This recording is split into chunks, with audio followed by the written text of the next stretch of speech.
오늘 말씀은 71편 1절로 24절입니다. 우리 18절 요절인데 한번 같이 읽어봅시다. 18절. 하나님이여, 내가 늙어 백발이 될 때에도 나를 버리지 마시며 내가 주의 힘을 후대에 전하고 주의 능력을 장래의 모든 사람에게 전하기까지 나를 버리지 마소서. 말씀의 제목은 백발 성도의 믿음입니다. 여기서 백발이란 늙어서 검은 머리카락이 흰 머리카락으로 바뀐 모습입니다. 어릴 때부터 흰 머리카락인 사람이 있지만 시인은 어릴 때는 검은 머리카락이었는데 늙어서 흰 머리카락으로 바뀌었습니다. 그런 그에게 주님은 어떤 분이십니까? 첫째, 신뢰의 주님.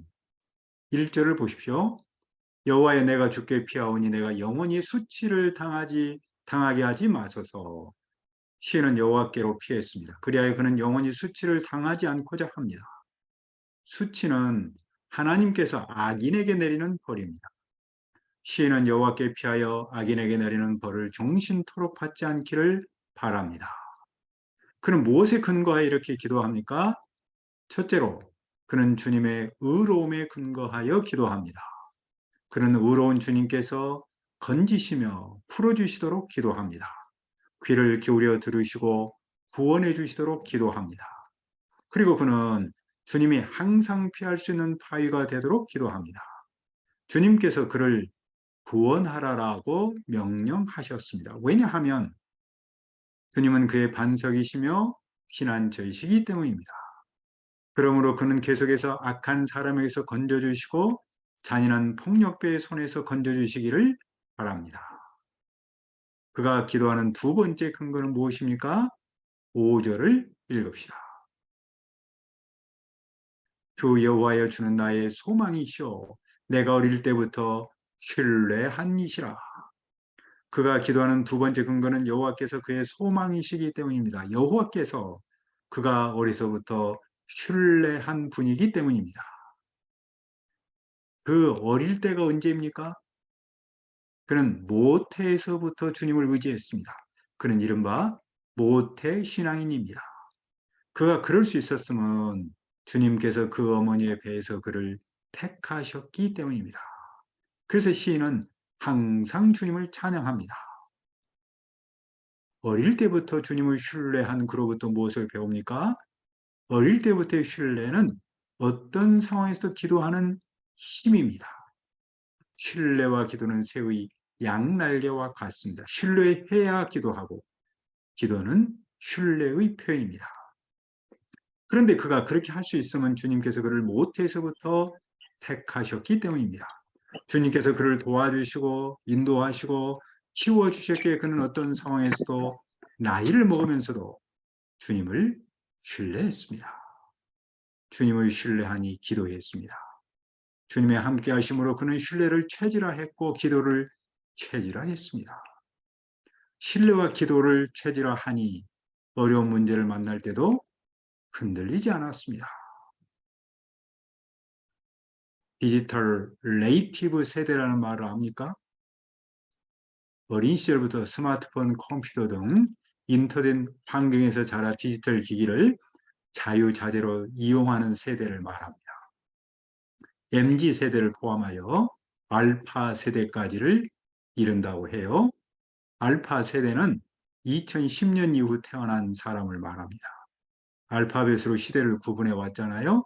X, Y, Z 세대로 불렀는데 G 다음 알파벳이 없어 처음으로 돌아가 A로 시작하여 알파 세대로 부릅니다.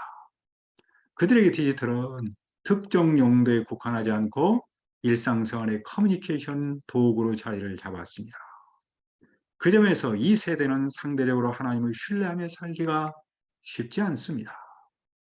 하지만 분명한 점은 세상이 아무리 발전할지라도 사람은 영혼을 소유했기에 하나님을 신뢰해야 한다는 점입니다.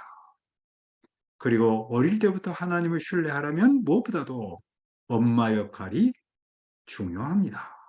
물론 하나님께서 은혜를 베푸셔야죠. 그런데 못해서부터 주님을 의지한 시인은 사람에게는 어떤 존재였습니까? 그는 사람에게 이상한 징조같이 되었습니다. 이상한 징조같이라는 말은 긍정과 부정의 의미를 함께 담고 있습니다. 하나님의 은혜, 정의적 존재이거나 하나님의 진노, 나쁜 조짐을 뜻합니다. 시인은 많은 사람에게 경이적 존재이거나 비난의 표적이 되었습니다. 여기서는 부정적 의미로 봅니다. 그가 하나님을 신뢰하자 사람은 그를 비난했습니다. 그러나 주님만은 시인은 견고한 피난처이십니다. 그래서 시인은 종일 주님을 찬양하며 주님의 영광을 선포합니다. 둘째, 소망의 주님. 9절을 보십시오. 늙을 때 나를 버리지 마시며 내 힘이 쇠약할 때 나를 떠나지 마소서. 시인은 늙을 때 하나님께 버림받음을 두려워합니다. 그는 늙더라도 하나님께서 내치지 않도록 기도합니다. 그는 쇠약하더라도 하나님께서 떠나가지 않기를 바랍니다. 그는 왜 그렇게 기도합니까? 왜냐하면 원수들이 시인을 헐뜯고 생명을 해치려고 음모를 꾸미기 때문입니다. 원수는 시인을 보며 말했습니다. 하나님이 너를 버리셨다. 자, 추격해서 잡아라. 이제 너를 구할 사람이 없다. 그날 시인은 무엇을 합니까? 그는 하나님께서 자신을 멀리하지 마시고 속히 도와주시도록 기도합니다. 그는 사람의 말보다 하나님을 더 의지합니다. 그는 자신을 대적하는 자들이 수치를 당하도록 기도합니다. 시인은 앞에서 내가 영원히 수치를 당하게 하지 마소서라고 기도했는데 이제는 대적하는 사람이 수치를 당하도록 기도합니다. 더 나아가 그는 원수가 망하도록 기도하고 비난과 조롱거리가 되도록 기도합니다. 그는 하나님께서 자기의 기도를 들으시고 악인을 심판하실 줄 믿었습니다. 그런데 시인의 소망은 어디 있습니까? 14절을 읽읍시다. 나는 항상 소망을 품고 주를 더욱더욱 찬송하리다. 시인은 항상 소망을 품습니다. 그는 아무리 악인이 자기를 헐뜯고 죽이려고 음모를 꾸밀지라도 하나님께 소망을 품습니다. 하나님께서 자기를 악인한테서 구원하실 소망입니다. 그는 악인을 보지 않고 하나님을 봅니다. 그는 어려서부터 주님을 신뢰했는데 악인의 음모 앞에서 신뢰가 흔들리지 않습니다. 그는 하나님을 소망하고 그래서 그는 찬양에 찬양을 더합니다. 그 찬양의 내용은 무엇입니까? 15절입니다. 내가 측량할 수 없는 주의 공의와 구원을 내 입으로 종일 전하리라. 하나님의 사역은 사람의 계산을 뛰어넘습니다. 그것들은 셀 수 없이 많으며 매일 더 많이 발견할 수 있습니다. 시인은 하나님의 의로움과 구원을 온종일 증언합니다. 그것은 너무 놀라워서 완전히 설명할 수 없는 일이기 때문입니다. 시인은 여호와의 능하신 일을 가지고 옵니다. 이 말은 시인이 하나님을 힘을 증언하기 위해서 성전으로 들어간다라는 뜻입니다. 그는 주님의 공의만 그곳에서 기억합니다. 셋째, 위로의 주님. 17절을 보십시오. 하나님이 나를 어려서부터 교훈하셨으므로 내가 지금까지 주의 기이한 일들을 전하였나이다. 어려서부터는 청년 시대, 어린 시절입니다. 시인은 지난 날을 회상합니다. 하나님은 시인의 스승으로서 어릴 때부터 가르쳤습니다. 하나님은 그에게 하나님을 신뢰하는 법에 관해 가르쳤습니다. 시인은 하나님한테서 배운 그 놀라운 일들을 지금까지 전하고 있습니다. 그런데 그는 백발이 되어도 무엇을 하려고 합니까? 18절을 다시 읽읍시다. 하나님이여 내가 늙어 백발이 될 때에도 나를 버리지 마시며 내가 주의 힘을 후대에 전하고 주의 능력을 장래의 모든 사람에게 전하기까지 나를 버리지 마소서. 그는 자기가 백발일 때도 하나님께서 버리지 말도록 기도합니다. 그는 주님의 힘을 후대에 전할 것이기 때문입니다. 그는 주님의 능력을 장래의 모든 사람에게 전할 것이기 때문입니다. 주님의 힘과 능력은 주님께서 이루신 구원 사역입니다. 시인은 육체적인 힘을 잃어가지만 주님께서 이루신 구원 사역을 죽을 때까지 전하려고 합니다. 그는 비록 백발일지라도 아직 할 일이 남아 있습니다. 그러니 자기를 버리지 말도록 기도합니다. 그런 그로부터 무엇을 배웁니까? 주님을 어려서부터 신뢰하고 평생 소망하며 삶을 마무리할 때까지 자기가 해야 할 일을 하는 모습을 배웁니다. 보통 사람은 늙으면 그동안 했던 일을 하지 않고 쉬려고 하기 쉽습니다. 물론 평생을 직장생활하는 사람은 쉼도 필요하죠. 하지만 주님께서 이루신 구원사역을 증언한 일에는 쉼이 따로 없습니다. 왜냐하면 그것은 노동이 아니기 때문입니다. 삶 자체이기 때문입니다. 오히려 그 일을 평생 할 수 있으면 은혜 위에 은혜이고 복 중에 복입니다. 그런데 또 어떤 사람은 젊었을 때 주님의 구원사역을 증언했다고 해서 늙으면 하지 않으려고 합니다.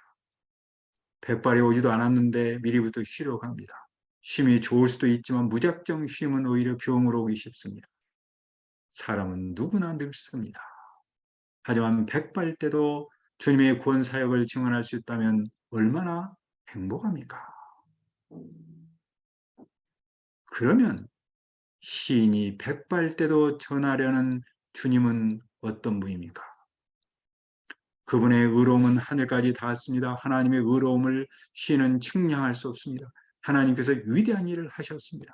힘과 능력에서는 아무도 주님과 비교할 수 없습니다. 그런데 그분은 많은 재난과 불행을 시인한테 보이셨습니다. 하지만 주님께서 시인을 다시 살리십니다. 하나님께서 땅 깊은 곳에서 다시 이끌어 올리십니다.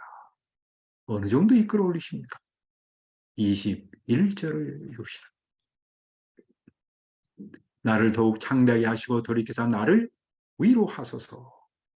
하나님은 시인을 위대하게 하십니다. 하나님은 시인을 전보다 더 잘되게 하십니다. 하나님은 그를 위로하십니다. 시인은 하나님의 위로를 확신합니다. 시인은 그 하나님께 무엇을 합니까? 22절을 보십시오. 나의 하나님여 내가 또 비파로 주를 찬양하며 주의 성실을 찬양하리이다. 이스라엘에 걸어가신 주여 내가 수금으로 주를 찬양하리이다. 시인은 비파로 주님을 찬양하고 주님의 성실을 찬양합니다. 시인은 거룩하신 하나님을 수금으로 찬양합니다. 그는 주님을 찬양할 때 그의 입술이 기뻐 외칩니다. 주님께서 속량하신 그 영혼이 즐거워합니다. 그의 혀도 종일토록 주님의 의를 작은 소리로 읊조립니다. 왜냐하면 시인을 음해하려던 모든 사람의 수치를 당하기 때문입니다. 악인의 패망으로 주님의 의로움이 드러나기 때문입니다. 늙어서 흰 머리카락으로 바뀐 시인에게 주님은 어떤 분입니까? 모태에서부터 신뢰했던 신뢰의 주님입니다. 아무리 악인이 자기를 헐뜯고 죽이려고 음모할지라도 구원하시는 소망의 주님이십니다. 비록 재난을 보일지라도 마침내 구원하셔서 전보다 더 잘되게 하시는 위로의 주님이십니다. 시인은 백발에도 바로 이 주님을 증언합니다. 백발 성도의 삶이 우리의 삶으로 나타나기를 기도합니다. 하나님 아버지시여, 하나님은 신뢰의 주님이시고 소망의 주님이시고 위로의 주님이심을 믿습니다. 백발 성도의 믿음이 오늘 우리의 삶으로 나타나기를 기도합니다. 감사하며 예수님의 이름으로 기도합니다. 아멘.